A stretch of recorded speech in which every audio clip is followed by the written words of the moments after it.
back, or welcome if you're new here. My name is Stacy and I am the Chapter Conundrum. And in today's video, we are joined once again by my handsome husband, Jake. How's it going? Because we're going to revive one of our previous games because I thought it would be fun. And she is the victim. Well, obviously, it's on my channel, so of course I'm going to be the victim.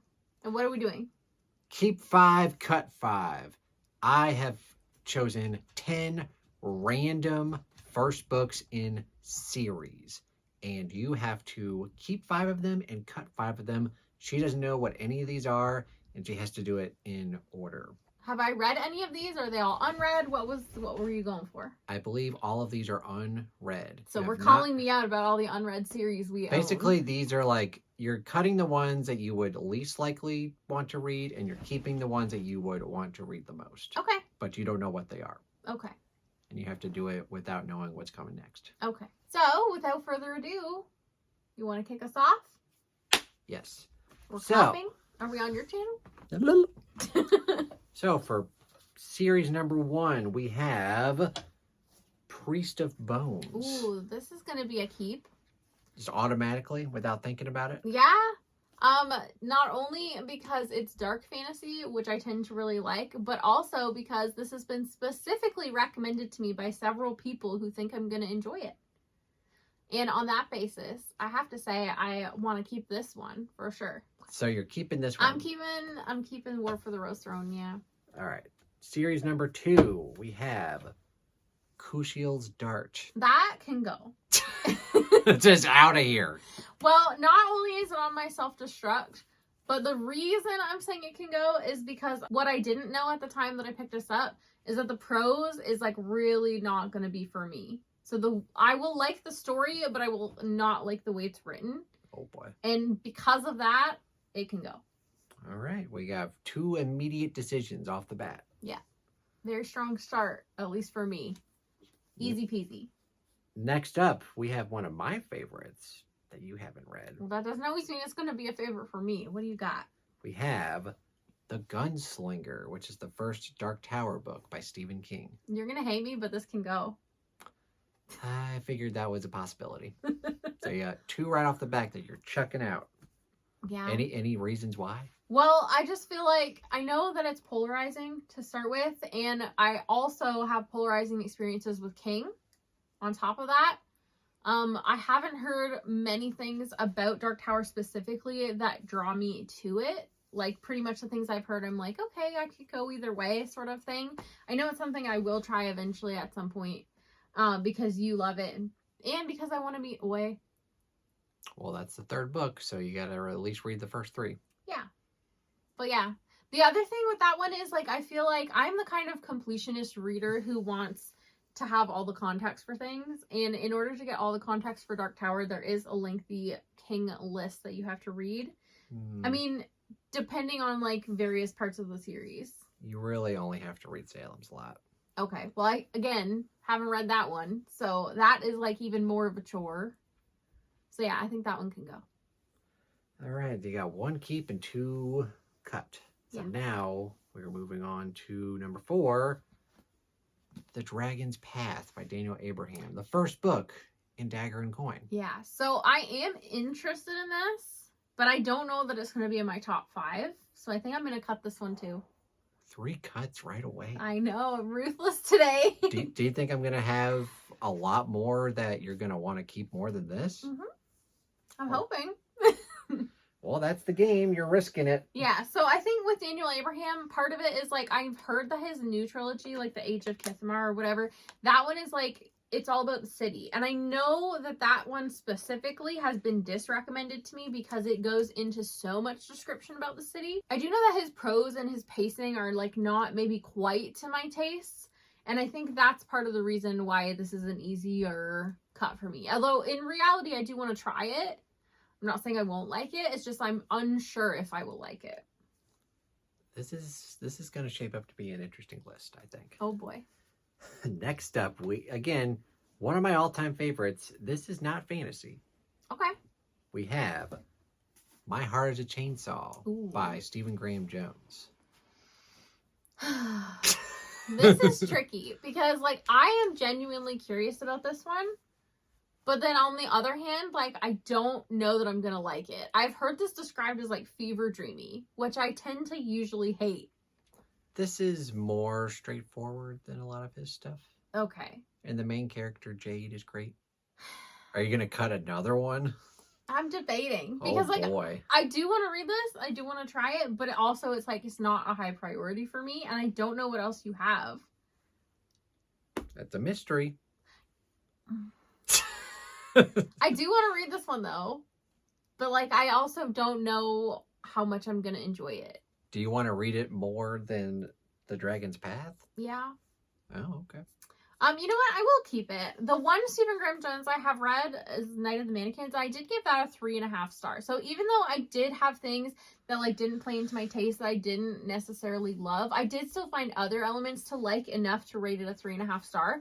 And so I feel like that could be the situation here. Like maybe there are things that won't necessarily play into my taste that well, but that I may find enough to like based on the other elements that are here that I still rate it decently well and still enjoy it. So I'm going to keep this one. I'm also just genuinely curious about like the indigenous lore and culture that's in here too. So we'll see. All right. So we're half the list and you've kept 2 of them and have cut 3 of them. Yeah. You have 3 keeps left, 2 cuts left. Yeah. For number 6, I have a feeling you're going to keep this one. It's Blackstone Heart. Oh, that's a keep. By Michael R. Flight. I couldn't even finish the thing. It's a keep. Any reasons why? First of all, this is grimdark, from what I know. And second of all, it involves the amnesia trope, which to me are 2 things that I really love. So I always love character emotion and seeing characters going through it and like how they're handling situations and reacting to them. But then beyond that, I also love how authors can play with the amnesia trope, especially like getting memories back a little bit at a time, which I have heard that this does. So there's going to be reveals throughout that are going to keep my interest peaked. I'm always going to have more to wonder about as well with like what else has he forgotten. And so yeah, this is going to be a good time when I pick it up. So it's definitely a keep. All right. So we got 3 keep, 3 cut. Yeah. Next up, I don't think you have read this, but if you have, I'm going to have to pick something else. Okay. We have Spark of the Everflame. I have not yet read this. Keep or cut?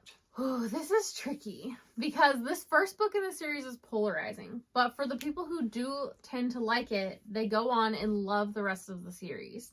And I do know that this doesn't necessarily play into everything that I typically love, but I am very curious about it at the same time. And I feel like even if I don't necessarily love this first one, am I going to love the sequels? Because like everybody loves the sequels.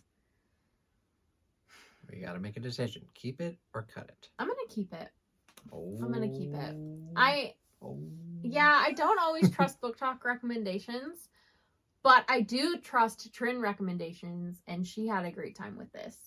So while there are things that I may not love in this first book, I probably will love the sequels, and I'm always down for some good fantasy romance. So we're going to keep this one. All right. You only have 1 keep left, but we got 3 books to go. Okay. So 2 of these have got to go. All right. Next up, we have the first book in Pendragon. You're good. Go. Already? No thoughts? No thoughts. No nothing? This was a childhood favorite of mine. You haven't read this, right? No, but I have had experience going back to other people's childhood favorites as an adult, and it just doesn't typically work for me. Like, I had that experience with Percy Jackson because I never read them as a child. Like, middle grade's not generally my jam to start with, and I think my main complaint is that we never get to delve into the reactions of things, and we never get to see, like, the true scope of the negative or hard things that the characters go through with middle grade. I mean, we sometimes do, depending on the author, like Jordan Sonnenblit can be good at that, but for the most part, middle grade is not my favorite, so I will say cut. Makes me a little sad, but not surprised. But now, so that's 4 cut, 4 keep. You have 2 books left. You have to keep one of them and cut one of them, so choose wisely. Okay. Next up, we have The Book That Wouldn't Burn by Mark Lawrence. You're keeping it? Now, I know this is not dark fantasy, but I have read and enjoyed at least 5 Mark Lawrence books. Plus, this is like one of the prettiest books I own. Oh. We're keeping it. So it's Vanity what it is. No, it's Mark Lawrence is what it is. Oh, okay. So to reevaluate, you have kept The Book That Wouldn't Burn by Mark Lawrence. We'll just get the whole pile. We are keeping the library trilogy. We are keeping the I don't know what the series is called. Is it just the Everflame? Anyway, this one. We're keeping Obsidian Path. We're keeping... What's the name of the series? Is it... Angel Lake Trilogy. Yeah, that's what I thought. And we're keeping War for the Rose Throne. Pretty happy with that? I think. Unless you pull out something that I am, like, desperately excited for. We shall see. You have one left and you have to cut this. So, This let's see what you have done. Drum roll, please. You are cutting The Way of Kings. It was at this moment she realized she fucked up. By Brandon Sanderson. That's going to make other people mad. That's going to make me mad. Yeah. What the hell? Sorry. But yeah. I think, like, to me, my last Brando Sando was Hero of Ages, which I didn't love. It went in a direction that was not it for It's me. my least favorite too. Yeah. So right now, I'm kind of like... Well, honestly, I am going to try and get to this in 2026, but...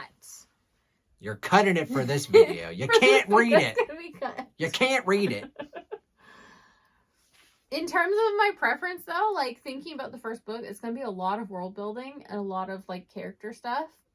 Everyone thinks I'm going to like Words of Radiance more. So. Well, let's just recap. So you kept these books.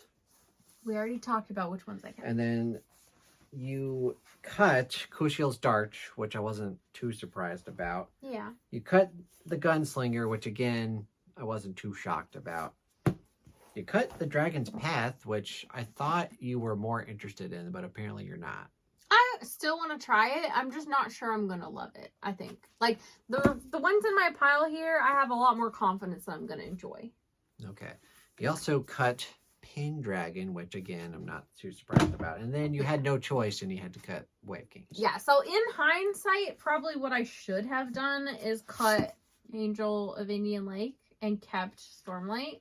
Yeah. But it's hard to know, because I don't know what you're going to pull out. Yeah. And I did this in random order. I didn't think about it. So it was kind of a fun order. Yeah. I had to cut a lot up front. Yeah. You almost cut 4 in a row. That would have been hilarious. Yeah. And I should have. Yeah. Should have took that risk. Yeah. I think, like, the thing with Stormlight is, like, I feel like once I get started and know things, I will be like, how was I not, like, freaking out that I had to cut this, you know?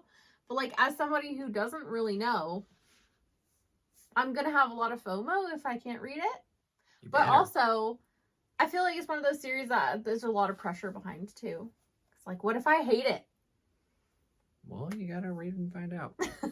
I'm not. There's pressure on me for Red Rising. Everyone and their mama loves that series. And then I read it. I was like, You're just wrong. Well, if I'm wrong, I don't want to be right. You saying you don't even want to enjoy Red Rising? I tried my best. We're getting off topic here. Anyway, this was Keep 5, Cut 5, and you kept some interesting choices. Some of them makes perfect sense. The one that I did not think it would keep is My Heart's Chainsaw. Yeah, I hemmed and hawed on that one. But I think ultimately, like I said, like the one that I have read, Night of the Mannequins, also doesn't play into things I typically love, but I did still find enough to like in that one. And I am genuinely curious about this one. I do want to read it. I'm just unsure how I will feel. Like, I'm less confident. I think I'm more confident that I'll enjoy Stormlight than this. I would hope so. Yeah. But I may love it. You never know. So that was it for today's game. Definitely feel free to yell at me in the comments for the wrong decisions I made. But also tell me what you would have done in this scenario. If you played along, let me know what your results were. Thanks again to Jake for doing another fun game with me. We'll eventually do this on my channel. Yeah, it'll be fun. So go check it out. Get some revenge. Oh boy, what have I done? As always, thank you guys so much for watching. Don't forget to hit like and subscribe if you want to. And have a great day. Bye. Bye.